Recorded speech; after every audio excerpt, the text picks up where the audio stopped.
नमस्कार, बहुत स्वागत है आपका डिबेट लाइव बड़ी बहस मध्य प्रदेश में। मैं हूं आपके साथ अमित शर्मा। मध्य प्रदेश के मुख्यमंत्री ने सभी चुने हुए जनप्रतिनिधियों को विशिष्ट बनाने के साथ प्रदेश के विकास में उनकी भूमिका को अहम बनाने के प्रयास शुरू कर दिए हैं। मुख्यमंत्री डॉक्टर मोहन यादव ने राज्य के विधायकों के साथ आगामी 4 वर्षों के समग्र विकास के लिए एक व्यापक विजन डॉक्यूमेंट के साथ आगे बढ़ने का इरादा जताया। इस पहल के तहत प्रत्येक विधायक को 100 करोड़ रुपए का बजट उपलब्ध कराया जाएगा, जिसमें शिक्षा, स्वास्थ्य, कृषि, स्वच्छता, बुनियादी ढांचे और अन्य महत्वपूर्ण क्षेत्रों में सुधार के लक्ष्य शामिल होंगे। इधर विपक्ष ने इस कवायद पर सवाल खड़े किए हैं। देखिए इस रिपोर्ट में।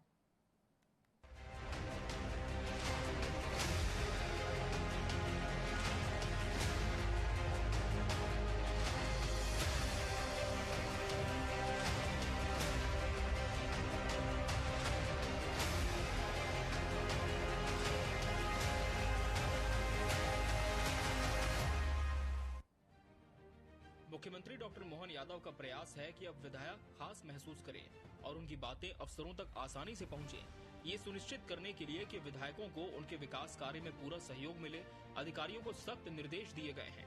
अब हर विधायक को विकास कार्यों के लिए पर्याप्त बजट और संसाधन उपलब्ध कराए जाएंगे, जिससे वो अपने क्षेत्रों में विकास के नए आयाम स्थापित कर सके। विधायकों को 4 साल का विजन डॉक्यूमेंट तैयार करने को कहा जा रहा है। इसका उद्देश्य विकास की दिशा में ठोस कदम उठाना और जनता की अपेक्षाओं को पूरा करना है। हमारे यहाँ तो ये समन्वय, संगठन और जनप्रतिनिधि के बीच में समन्वय के लिए लगातार हमारी बैठकें होती है। कहीं कुछ गैप है, कमी है, उसको हम लोग दूर करते रहते हैं। सब मिलके एक मिशन के लिए काम कर रहे हैं। मिशन हमारा है हिंदुस्तान को नंबर 1 का देश बनाना और मध्य प्रदेश को नंबर 1 का राज्य बनाना। और उस मिशन के अंदर समन्वय की बीच में बैठ के हमारी एक रूटीन प्रोसेस है। कहा जा रहा है कि इस पहल का मकसद सिर्फ बीजेपी विधायकों को ही नहीं, बल्कि विपक्षी विधायकों को भी समान महत्व देना है। मुख्यमंत्री ने स्पष्ट किया है कि विकास कार्यों में किसी प्रकार का पक्षपात नहीं होगा और सभी विधायकों को समान अवसर दिए जाएंगे। विधायकों को उनके विकास कार्यों के लिए 100 करोड़ रुपए का बजट उपलब्ध कराया जाएगा। इसमें से 60 करोड़ रुपए राज्य सरकार द्वारा और शेष 40 करोड़ रुपए विधायक निधि, सांसद निधि, जन भागीदारी, CSR, रिडेंसिफिकेशन एवं अन्य रीडेवलपमेंट मद से जुटाए जाएंगे। हालांकि विपक्षी दल इस राशि को अपर्याप्त बता रहा है।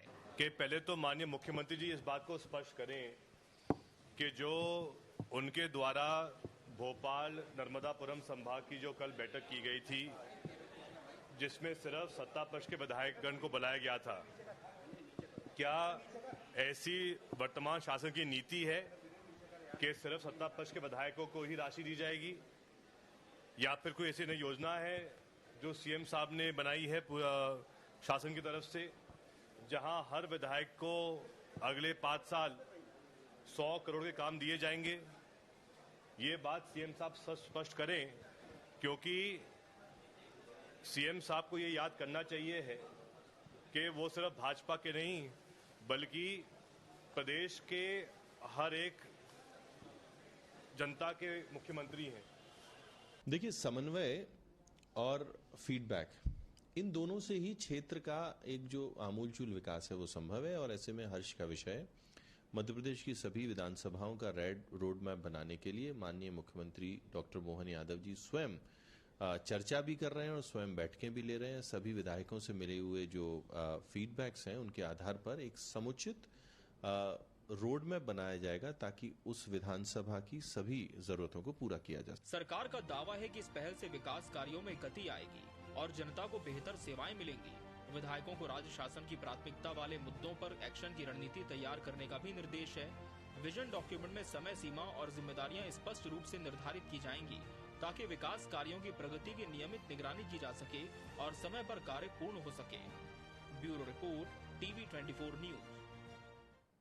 तो माननीयों को मान, आज इसी विषय पर हम चर्चा करेंगे और इसके लिए हमारे साथ खास मेहमानों का पैनल भी जुड़ चुका है। सबसे पहले उनसे आपको रूबरू कराते हैं।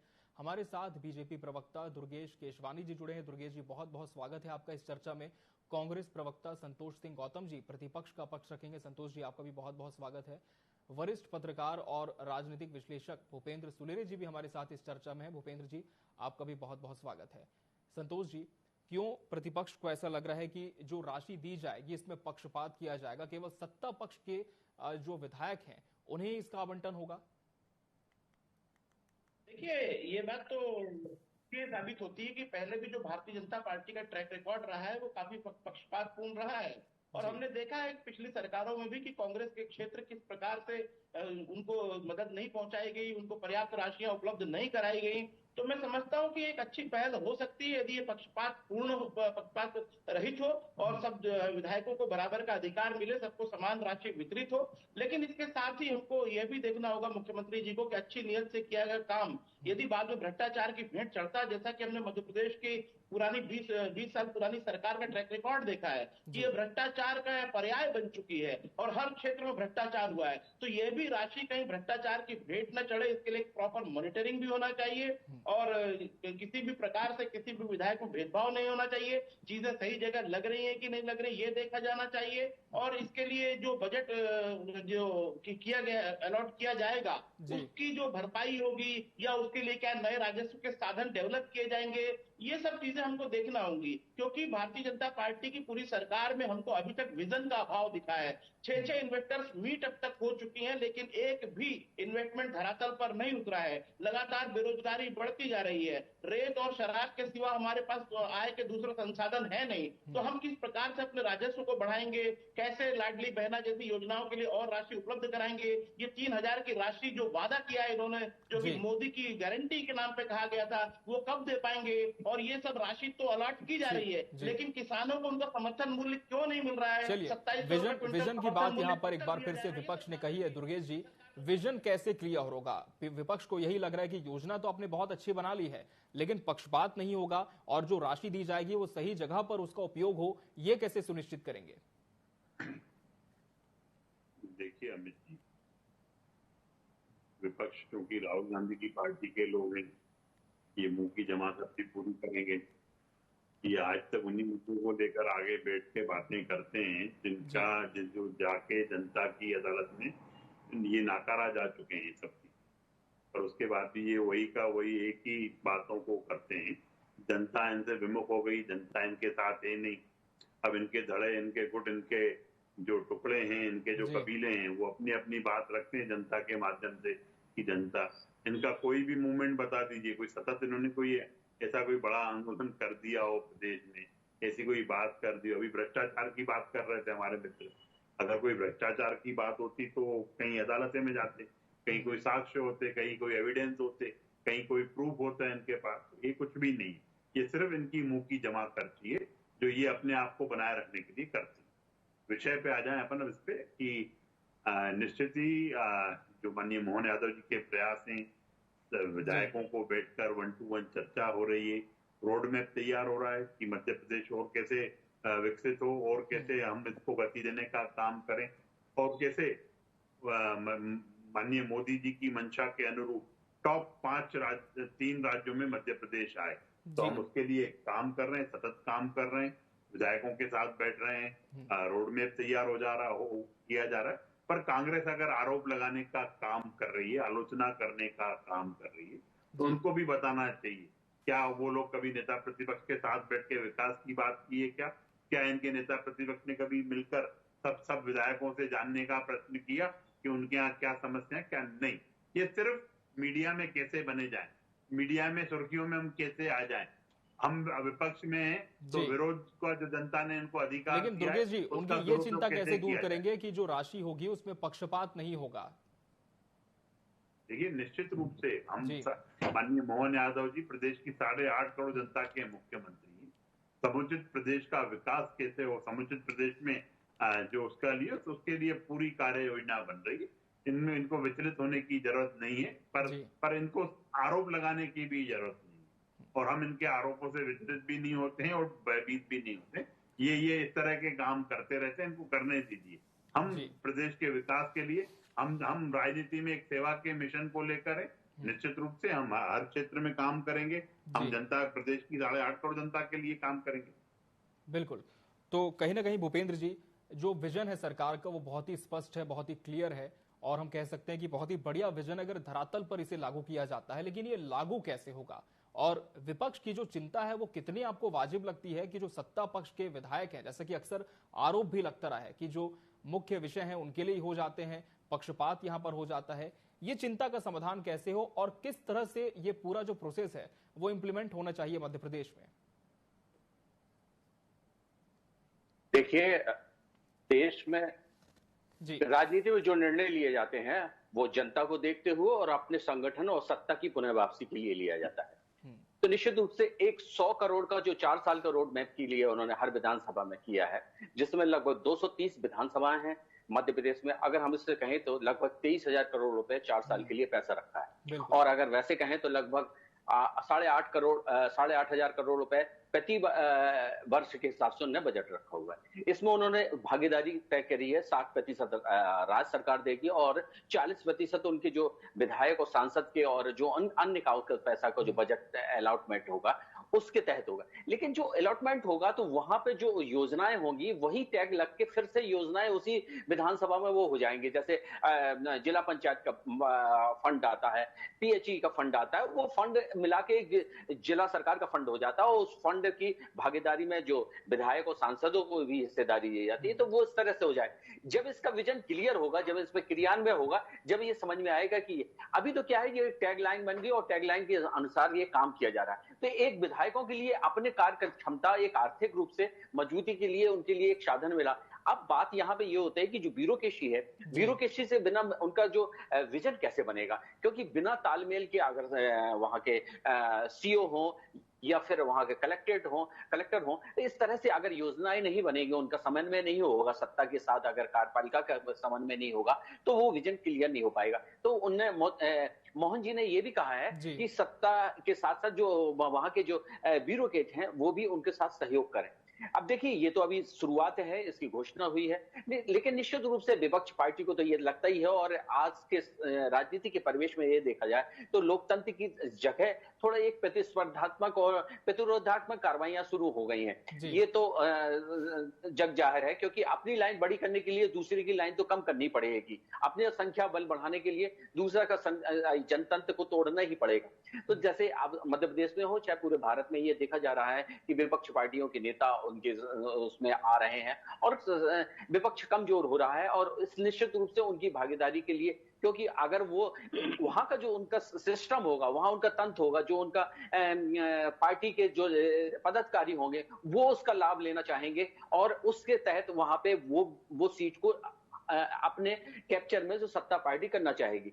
अब योजना तो अच्छी है निश्चित रूप से, क्योंकि एक आर्थिक संपन्नता अगर मिलती है तो इसमें उन्होंने स्वास्थ्य, शिक्षा और स्वच्छता और आधारभूत ढांचे और पर्यावरण आदि के लिए फंड रखा है। निश्चित रूप से अगर इस फंड का उपयोग अगर एक रोड मैप अच्छा बनाया जाएगा और लंबी कार्यावधि की अगर योजना बनाई जाएगी, क्योंकि 1 साल सरकार का लगभग होने वाला है, तो इसलिए उन्होंने 4 साल, क्योंकि 6 महीने पहले चुनाव की तैयारी हो जाती है, तो इस तरह से उन्होंने 4 साल की एक रोड मैप की बात करी है। अगर उस रोड मैप की अगर सही क्रियान्वयन पद्धति बन जाती है तो निश्चित रूप से आप ये मान के चलिए उसके विधानसभा चुनाव में, और इसका अगर प्रतिवर्ष अगर एक टाइम लिमिट भी दी है उन्होंने कि जो कार्य किया जाए उनके एक लिमिटेशन रहे, क्योंकि इससे लिमिटेशन से जिम्मेदारी भी तय होगी और उसमें जो लागत हो रही है और जो उसके कार्य के रिजल्ट आ रहे हैं वो दोनों में क्रियान्वयन में एक सहजता जाएगी और जनता के प्रति एक निश्चित रूप से एक अच्छा संदेश जाएगा। अगर इसकी फीडबैक और निश्चित रूप से निगरानी की जाएगी तो निश्चित रूप से इसके अच्छे परिणाम आएंगे और इस पे एक स्वस्थ प्रतिस्पर्धा जो कि एक राजनीति लोग कर रहे हैं, जो विधायक है या वो आने वाले टाइम में जो विधानसभा में चुन के जाने वाले हैं या लोकसभा में चुन के अपनी तैयारी कर रहे हैं, उनके लिए एक बहुत ही चैलेंज बनेगा और निश्चित रूप से नई टेक्नोलॉजी के साथ साथ आर्थिक विजन उनको मिलेगा और संसाधन के रूप में वो काम कर सकेंगे। ये योजना अच्छी है, लेकिन सबसे बड़ा अच्छे के साथ साथ उसके क्रियान्वयन होने के बाद उसके परिणाम और रिजल्ट आना, ये सबसे महत्वपूर्ण चीज होती है। तो सबकी निगाहें होंगी, हम जानते हैं कि संतोष जी, जो विपक्ष की चिंता थी क्या अब वो दूर हो पाई? जैसे कि बीजेपी ने एक बार फिर से स्पष्ट किया है, दुर्गेश जी ने, कि कोई पक्षपात नहीं होगा, योजनाएं सभी के लिए है, चाहे वो सत्ता पक्ष के विधायक हों या फिर विपक्ष के हों, लेकिन योजना का जो क्रियान्वयन होगा उसमें किस तरह की चुनौती प्रतिपक्ष मानता है कि हो सकती है और इस पर भी सरकार को ध्यान देने की बहुत जरूरत है? देखिए, दुर्गेश जी क्या कहेंगे, दुर्गेश जी को तो उनकी पार्टी का पक्ष रखना है, लिहाजा वो तो कहेंगे कि बराबर की हिस्सेदारी सबको मिलेगी और कांग्रेस के लोगों को भी फंड का बराबर अलॉटमेंट होगा। लेकिन ये तो देखने वाली बात होगी कि मध्य प्रदेश सरकार, जिसका ट्रैक रिकॉर्ड ही पक्षपातपूर्ण रहा है, जो हमारे विधायकों को तोड़ने की अभी भी कोशिशें कर रहे हैं और लगातार करते रहे हैं, तो भारतीय जनता पार्टी जिसकी नीयत साफ नहीं है, जो विपक्ष को सहन नहीं कर सकता। दुर्गेश जी ने तो यह भी कहा कि कांग्रेस पार्टी मैदान में नहीं उतरी। अभी मितेंद्र दर्शन सिंह हमारे युवक कांग्रेस अध्यक्ष हो, चाहे एनएसटीआई हो, इन्होंने नरसिंह घोटाले को लेकर विशाल प्रदर्शन किए और उनके ऊपर आंसू गैस के गोले छोड़े गए, उन पर पानी की बौछारें डाली गई। तो ये तो हर घोटाले को दबाने की कोशिशें कर रहे हैं और ये कह रहे हैं कि अगर घोटाले थे तो हम पकड़े क्यों नहीं गए। तो बात वही है कि कातिल भी वही, मुंसिफ भी वही, विपक्ष के पक्ष में फैसला कौन देगा। तो लगातार आपकी सरकार बनी हुई है, आप अपने मंत्रियों को तो जेल में पहुंचा नहीं सकते हो। व्यापम घोटाले में लक्ष्मीकांत शर्मा जो जेल गए थे, उन्होंने ये तक कह दिया था कि मैंने मुंह खोला तो बड़ी मछलियां सलाखों के पीछे होंगी। तो कौन सी बड़ी मछली सलाखों के पीछे गई? तो क्या इसका मतलब व्यापम घोटाला नहीं हुआ? इसका मतलब 55 से अधिक मौतें व्यापम घोटाले में नहीं हुई? क्या सिंहस्थ का घोटाला नहीं हुआ? क्या महाकाल लोक का घोटाला नहीं हुआ? क्या लेकिन इस योजना पर हम बात करें तो योजना को क्या कांग्रेस मानती है कि सरकार का एक अच्छा कदम है अगर ये बखूबी क्रियान्वित होती है मैदान में? जनता पार्टी की नीयत साफ नहीं है, इसलिए हमारे जो शक है वो पूरी तरह से पुख्ता है। और अगर इतनी ही मोदी की गारंटी थी, जैसा बोल रहे थे मोदी के नाम पर, तो 2700 रुपए का समर्थन मूल्य किसानों को अब तक क्यों नहीं मिला? इसका ठोस और साफ जवाब देना चाहिए। ठीक है संतोष जी, लेकिन सवाल मैं फिर से दोहरा देता हूं आपके लिए कि क्या आप मानते हैं कि योजना जो लाई है मोहन सरकार वो बेहतर है अगर ये क्रियान्वित हो? निश्चित रूप से मैं मानता हूं, अगर हर क्षेत्र के विकास के लिए अगर पैसे बराबर आवंटित किए जाएं तो एक जिसको सकारात्मक विपक्ष के नाते हम स्वागत करते हैं। लेकिन उसके बाद जो हमारी आशंकाएं हैं उनको भी दूर करना उसका काम है जो आप सत्ता में बैठा है। ठीक है दुर्गेश जी, आशंकाओं को कैसे दूर करेंगे, बात घूम फिर कर वहीं आ गई है। लेकिन एक बात जरूर है कि प्रतिपक्ष जरूर इस योजना की सराहना कर रहा है, बस संदेह यह है कि लाभ सबको मिले। देखिए, कांग्रेस के प्रवक्ता कह रहे हैं कि भाजपा के प्रवक्ता बैठे भाजपा की बात करेंगे। आप कहे कि आप किसकी बात करने के लिए यहाँ बैठे हो? आप तो हर चीज को नकारात्मक लेने का काम करते हैं और हमें इनकी चिंता नहीं है। अमित जी, मैंने बताया ना, ये विपक्ष हमारा कुछ भी आरोप लगाता रहे, कुछ भी बात करता रहे, उसकी कुछ नहीं है, क्योंकि जनता उनसे विमुख हो चुकी है। जनता उनके पास है नहीं। मध्य प्रदेश कांग्रेस मुक्त हो चुका है। आपने देखा कांग्रेस का सुपड़ा साफ हो गया अभी लोकसभा चुनाव में, यही विधानसभा में हुआ। तो इसलिए ये सिर्फ मैंने बताया आपको, ये अपने एक दिन हम कैसे छप जाएं, एक दिन हम कैसे दिख जाएं, एक दिन हम कैसे बात करके अपनी मीडिया में जगह पाले, यही सिर्फ कांग्रेस की कथनी और करनी है। इसके अलावा कुछ भी नहीं है इनके पास। ये सिर्फ इस तरह के आरोप ही लगा सकते हैं। इसके विपरीत आप देखिए ना, एक नई पहल मध्य प्रदेश में हुई है, एक विकास की नई इबारत लिखने का काम मध्य प्रदेश में किया जा रहा है। माननीय मोहन यादव जी विधायकों के साथ 1-to-1 बैठकर उनके जो क्षेत्र में जो उन्होंने जनता के पास जाके जो उन्होंने बात की है, जो उन्होंने संकल्प लिया है उस क्षेत्र के विकास करने का, उन्हीं के माध्यम से उनकी क्या जरूरतें, उनके कैसे रोड में बनाए जाएं, उसके लिए कैसे काम किया जाए, यह माननीय मोहन यादव जी कर रहे हैं। मध्य प्रदेश में प्रत्येक विधानसभा कॉन्स्टिट्यूंसी के बारे में वो 1-to-1 चर्चा कर रहे हैं। कांग्रेस तो हमेशा से ही नकारात्मक बात करती रही है, उनको हर चीज में नकारात्मकता लगती है, उनको लगने दीजिए। पर हमें माननीय मोदी जी के मंशा अनुरूप मध्य प्रदेश को टॉप 3 राज्यों में लेके आना है। हमें मध्य प्रदेश को एक विकसित प्रदेश के रूप में काम करना है। टूरिज्म के सेक्टर हो, चाहे इंफ्रास्ट्रक्चर की बात करें, चाहे रोड, ये जिनके शासन में हमेशा ही गड्ढे रहे, न सड़क, न बिजली, न पानी, कोई चीज मुहैया करा न पाए, उनके समय पे लाइट कभी कभी आती थी, आज कभी कभी जाती है। तो ये डिफरेंस है आज की तारीख में, जो हमने काम करने का काम किया है, और आज हम पे वो लोग आरोप लगाने का काम कर रहे हैं। ठीक है दुर्गेश जी, एक बात और इस चर्चा में आई थी, दुर्गेश जी एक बात और इस चर्चा में आई थी, जैसे कि भूपेंद्र जी ने भी कहा कि जब इस पूरी योजना को लागू किया जाएगा तो प्रशासन स्तर पर भी कसावट बहुत जरूरी होगी। तो क्या मानते हैं कि कहीं ना कहीं पहले ढिलाई बरती जा रही थी और अब इस निर्देश के बाद कोई बदलाव आ सकता है?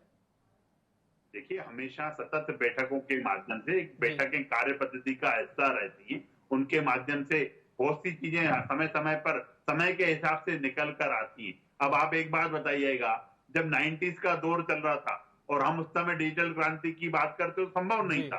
आज हम डिजिटल क्रांति की बात करते हैं कि हमने उन सब चीजों को संभव करने का काम किया, उन सब चीजों को करने का काम किया है। तो समय के अनुसार जो चीजें होती हैं उनको लेकर आगे बढ़ते हैं हम। भूपेंद्र जी, जैसे कि प्रशासनिक कसावट की यहां पर बात हुई, ब्यूरोक्रेसी पर बहुत ज्यादा ध्यान देने की आवश्यकता है कि शासन और प्रशासन दोनों के बीच में समन्वय बना रहे। एक बिंदु ये हो गया। दूसरी बात भूपेंद्र जी ये भी है कि 4 साल का विजन डॉक्यूमेंट सभी विधायकों को अपने क्षेत्र का देना होगा। तो क्या मानते हैं कि किस तरह की समय सीमा इसके लिए निर्धारित की जानी चाहिए, किस तरह का पूरा ब्लूप्रिंट मास्टर प्लान होना चाहिए, ताकि जो फंड आ रहा है वो सिर्फ जो उपयोगी सामग्री, उपयोगी काम है उन पर हो और भ्रष्टाचार की भेंट न चढ़े, ये कैसे सुनिश्चित होगा? देखिए, इसमें बहुत टेक्निकल खामियां हैं, अभी उनको दूर किया जाएगा। देखिए, राजनीति रूप में घोषणा की जाती है, फिर उसका मंत्रालय स्तर पे फिर उसका वित्त विभाग से परमिशन ली जाती है, उसका बजट में समायोजन किया जाना पड़ता है। ये तो एक पहली शासन की ऊपर से कार्रवाई है। फिर ये विधानसभा वार जहां से रोड मैप बनेगा, तो जो विधानसभा वार है वहां का जो ब्यूरोक्रेट है और जो वहां की लोकल बॉडी है और जो प्रशासन है और साथ में संगठन का समन्वय, साथ में सबकी फीडबैक और जनता की भागीदारी संगठन के फीडबैक से होगी। उसके बाद जब मैप बनेगा, आवाज आ रही है मेरी? जी जी, आपकी आवाज आ रही है, आपकी बात रखें। हेलो जी भूपेंद्र जी। तो उसके बाद जब ब्लूप्रिंट तैयार होगा और उसमें एक सबसे महत्वपूर्ण चीज, एक टाइम लिमिटेशन डलेगी कि इस कार्य को इतने लिमिट में करना है, इसका इतना बजट आवंटन किया गया है। जैसे शिक्षा विभाग का फॉर एग्जाम्पल देख लें, या स्वच्छता के बारे में कर लें, या किसी इंफ्रास्ट्रक्चर, सड़क, पुल जो भी बनना हो, तो उसकी जो लिमिटेशन रखी जाएगी, उसका जो बजट का, क्योंकि मोदी सरकार का ये विजन है कि हर चीज को एक टाइम लिमिटेशन में किया जाए, और इसके कारण उनकी जो केंद्र में सरकार है और जो नितिन गडकरी उनके मंत्री हैं, उनके परिवहन मंत्री, तो उसके कारण उनका एक विजन क्लियर हुआ है और जनता के बीच में एक बहुत अच्छा मैसेज भी गया है। तो निश्चित रूप से इस चीज में एक कसावट चाहिए, अच्छे टेक्नीशियन चाहिए, अच्छे इंजीनियर्स चाहिए, अच्छे ब्यूरोक्रेट चाहिए, और साथ में एक विजन चाहिए जिसके तहत जनता के बीच में जो जनता की आवश्यकता हो उसके तहत किया जाए। ऐसा नहीं कि जो जनता की आवश्यकता नहीं है उसके तहत उन्होंने कार्य कर किया। जैसे गवर्नमेंट ने जैसे ट्रैफिक का कॉरिडोर बनाया था शिवराज जी ने, जिसपे लगभग 180 करोड़ का बनाया और 200 करोड़ उसको तोड़ने में लगे। तो जिस तरह से ऐसी योजना, ये पैसा तो जनता का है, तो ऐसी भी योजना नहीं बने जिसके तहत ये जो आज से 5 साल बाद योजनाओं को उनको तोड़ने, उनको कम करने के लिए उससे ज्यादा बजट का आवंटन किया जाए। तो इस तरह से ये बहुत सी खामियां हैं जो टेक्निकल हिसाब से उसमें एक्सपर्ट से लिया जाएगा और अपने हिसाब से उसको रखा जाएगा। ये तो अब धरातल पे आएगा, अभी तो ये घोषणा है, इसका मैप बनेगा, इसकी ब्लूप्रिंट तैयार होगी, फिर इसकी लिमिटेशन डलेगी, फिर इसकी फंडिंग वहां से कैसे तरह से फंडिंग का भी एक प्रॉब्लम आएगी, क्योंकि फंडिंग निश्चित रूप से किस तरह से कर पाते हैं। लेकिन हाँ, सरकार अगर चाहेगी तो विजन करेगी, और अगर उसका जनता के प्रति, क्योंकि हर 5 साल बाद चुनाव में जाना है, तो निश्चित रूप से ये भी विपक्ष इसको बात को उठाएगा कि आपने ये घोषणा की थी और कहां धरातल पे है। तो निश्चित रूप से वो आज वो घोषणाएं कर रहे हैं, लेकिन जब चुनाव के टाइम पे जाएंगे तो वो उनका जवाबदारी भी तय होगी। तो निश्चित रूप से उसके लिए करने के लिए सरकार और संगठन निश्चित रूप से काम करेंगे, और उसके साथ ब्यूरोक्रेट की बहुत और टेक्नीशियन, अच्छे इंजीनियरों की बहुत ज्यादा आवश्यकता पड़ेगी। और काम कोई कठिन नहीं होता, अगर सरकार विजन चाहे और निर्णय चाहेगी और सत्ता विपक्ष का साथ देगा, तो निश्चित रूप से प्लानिंग से हम कह सकते हैं कि जो बड़ी से बड़ी योजनाएं धरातल पर वो लागू हो सकती हैं। बाकायदा एक प्रॉपर टीम, पूरा प्रॉपर फ्रेमवर्क इसके लिए तैयार किया जाए, और योजना चूंकि बहुत अच्छी भी है, बेहतर भी बनाने का प्रयास मध्य प्रदेश को है, और कोशिश सभी की यही होनी चाहिए। बहरहाल, अब सभी मेहमानों का बहुत बहुत धन्यवाद हमसे इस चर्चा में जुड़ने के लिए और इसका हिस्सा बनने के लिए। इसी के साथ बड़ी बहस डिबेट लाइव मध्य प्रदेश में आज के लिए फिलहाल इतना ही। मुझे और मेरी पूरी टीम को दीजिए इजाजत। नमस्कार।